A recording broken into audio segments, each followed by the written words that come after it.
The national holiday known as Thanksgiving is celebrated in a number of countries around the world, including the USA.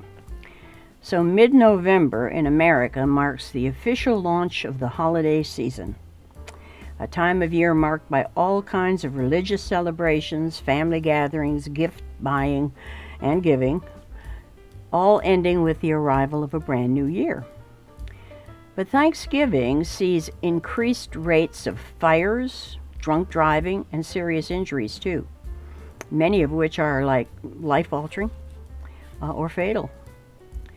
And on New Year's Day, drunk driving related deaths spike 117% above the baseline average, making it the most dangerous holiday of the year for drunk driving.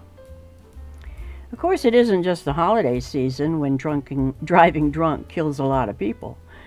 In the US and globally, drunk driving is one of the most common causes of premature death.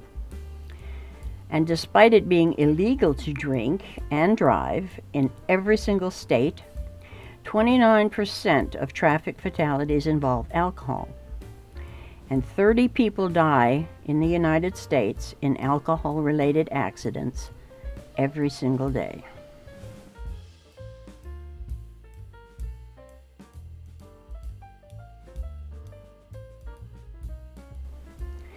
Last year, to 2022, cannabis use, as well as binge drinking among U.S. adults aged 35 to 50, reached historic levels, according to the National Institute of Health. They reported 44% of 19 to 30-year-olds had used marijuana in the past year, and among adults 35 to 50, marijuana use increased 28%, which is an all-time high. And drinking alcohol among 19 to 30-year-olds increased to 84% in 2022. For 35 to 50-year-olds, it increased to its highest levels ever. Drug use of all kind, and of course that includes the drug ethanol, which is found in every alcoholic drink, is at epidemic levels all around the world. Staying sober for an alcoholic is a daily process, year-round, but we have learned that for us the word holiday is just another word for stress. So November also marks the start of AA meetings on how to stay sober while surviving the holidays. These meetings are held because ghostly and ghastly memories of holidays past start to dance through our heads around now, along with fears about the holidays just ahead. These fears are especially strong in those who have not yet faced a sober holiday season. But as in most things, knowing what's real and what's potentially dangerous for us is a part of staying sober during the most wonderful time of the year. What isn't real are all those seasonal hallmark moments on television, where perfect families gather around perfectly set tables filled with perfectly cooked comfort foods, or they joyfully exclaim over perfectly wrapped and perfect gifts from comfy couches in perfectly decorated living rooms. They don't exist. They're not reality-based. No one has families like that. Most of us alcoholics have families where in close quarters situation there's at least one member verbally trashing the other relatives, while others argue about politics with or without fistfights. They get drunk, they apologize for the less than perfect meal, or they otherwise devote their entire time to making everyone else feel uncomfortable. Some of us have families that are supportive of us staying sober and other mind-altering chemicals, keeping clear of them, but many of us do not. Usually our non-alcoholic kinfolk can't even stand up in our shoes, never mind take a walk in them. They continually say things like, "I don't get it. I really don't get it. Surely you can have just one." Here's a fact. It isn't the 10th drink that gets an alcoholic drunk. It's the first one. That first one is the trigger. It sets off a physiological craving for more. So no, we cannot have that one, just one. We can't. And others at our family party, the ones who are worried about their own drinking, they're made very uncomfortable by our sobriety because they don't want to look at their own intake. We're seen as a danger to them, and they often push us really hard to get us to have that one drink. And sometimes our family members can't let go of the person we were when we did drink. We remain the butt of the family jokes because they hold tightly to resentments made at those long ago ruined Christmas parties or family events. We, after all, were the embarrassing ones. We were the ones who knocked over the tree, blew out the sacred candles, punched our father-in-law, fell asleep at the table, threw up in the sink, made a pass at someone's partner. We've put all those memories behind us, if we even remember them. But others have not.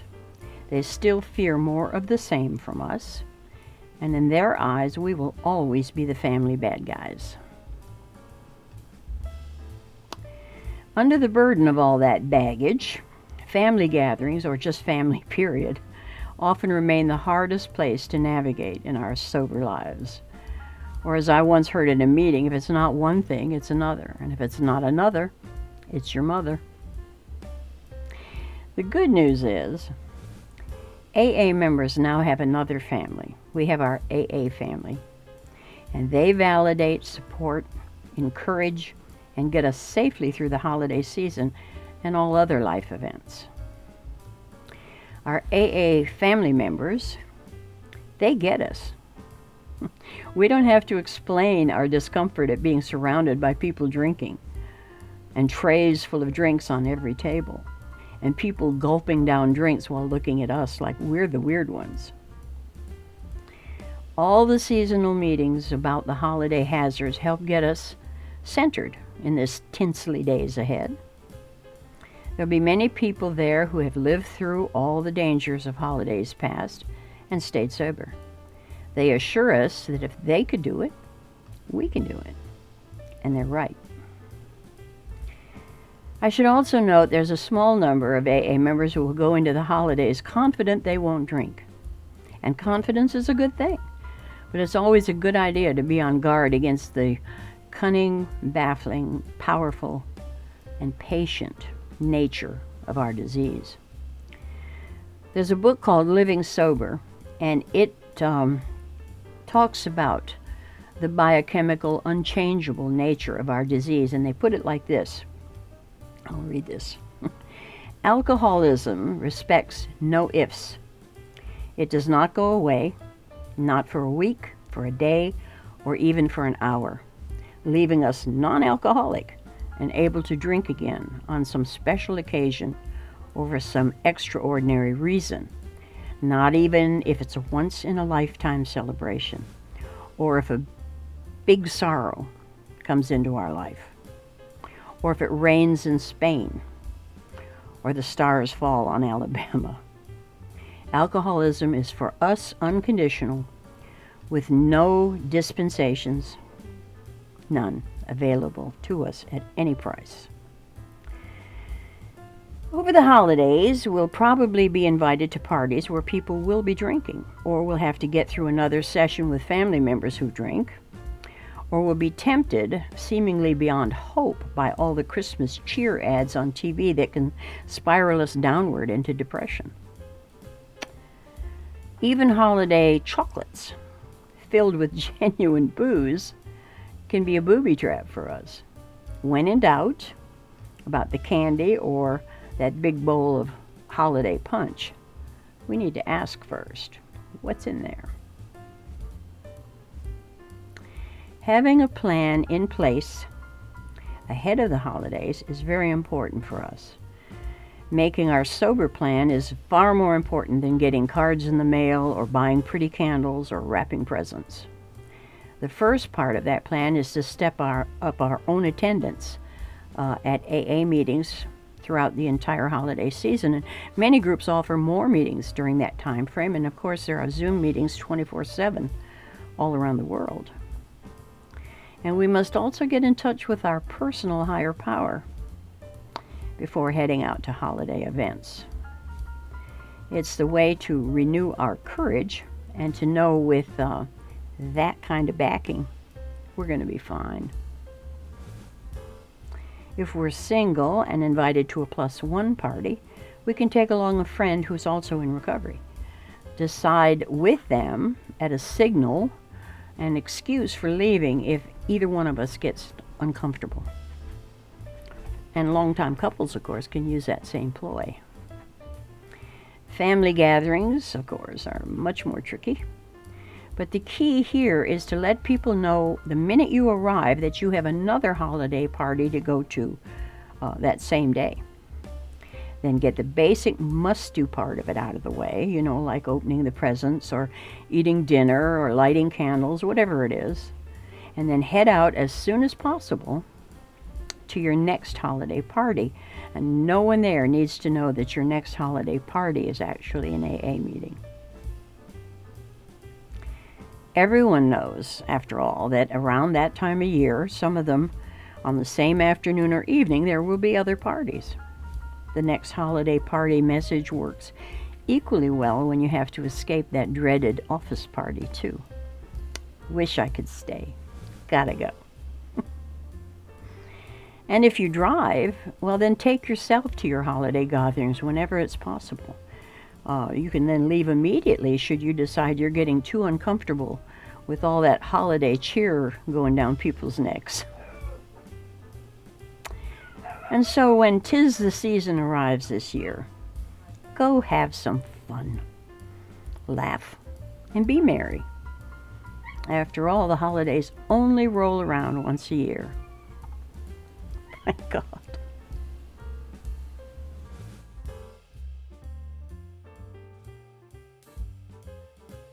This will be my last video for a while. I haven't made many, but every one of them is stuffed with factual information about the disease of alcoholism and the recovery from it. So I hope you may enjoy watching them more than once. I also do a weekly blog about recovery. It's published, or posted, I should say, every Sunday on the same kinds of topics that I've covered in these videos. You'll find the link to it in the written description for this video. And I end this video now by reminding you that all recovery from alcoholism begins with just one sober hour. You can do this. You can have a wonderful life, free of addiction, a life beyond your wildest dreams. I wish for you a wonderful holiday season this year, a sober holiday season, and continued sobriety in the brand new year up ahead. Keep sober.